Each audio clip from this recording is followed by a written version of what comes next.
বন্ধুরা দেখো, এতক্ষণ আমরা বৃত্ত এক্স অক্ষ এবং ওয়াই অক্ষকে স্পর্শ করলে তার শর্ত কি হয় সেটা দেখলাম। এখন একটু দেখি যে বৃত্ত দ্বারা এক্স অক্ষের খণ্ডিতাংশ,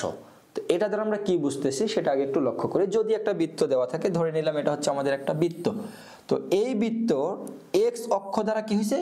এই বৃত্তটা যে আছে বৃত্তটা এক্স অক্ষের কিছু অংশকে খণ্ডন করে নিছে, তাহলে আমরা বলতে পারতেছি এটা হচ্ছে এক্স অক্ষ এবং এটা হচ্ছে ওয়াই অক্ষ। তো এক্স অক্ষের যেই অংশটুকুকে খণ্ডন করে নিছে একটা বৃত্ত,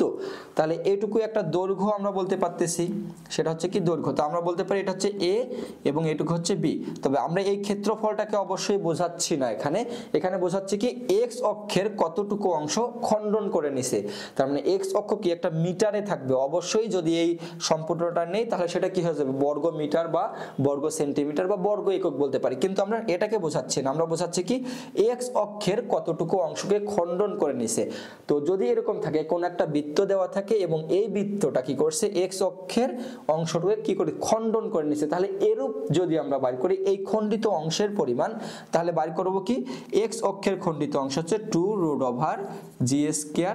- c, এই সূত্রের মাধ্যমে আমরা বাইর করব। তো যদি আমরা একটু উদাহরণের মাধ্যমে দেখি, কোন ম্যাথের মধ্যে যদি বলে দেওয়া থাকে এরকম যে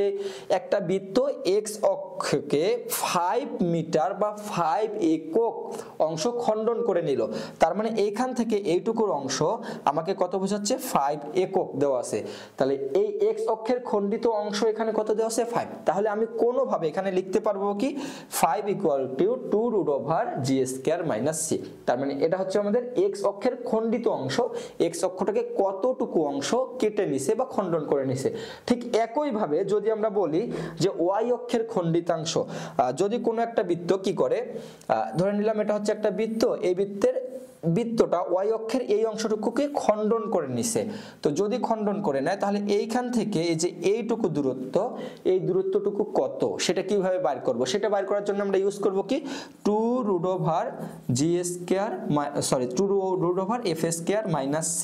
এটা। তাহলে এটা হচ্ছে কি আমাদের যে ওয়াই অক্ষের খণ্ডিতাংশ কতটুকু অংশ খণ্ডন করছে। তাহলে যদি আমরা একটা এক্সাম্পলের মাধ্যমে বলতে চাই, তাহলে কোনো একটা বৃত্ত ধরে নিলাম বলে দিছে যে একটা বৃত্ত ওয়াই অক্ষকে 6 একক অংশ খণ্ডন করে নিছে, তাহলে 6 একক অংশ বলতে এইখান থেকে এইটুকুটাকে আমি বোঝাচ্ছি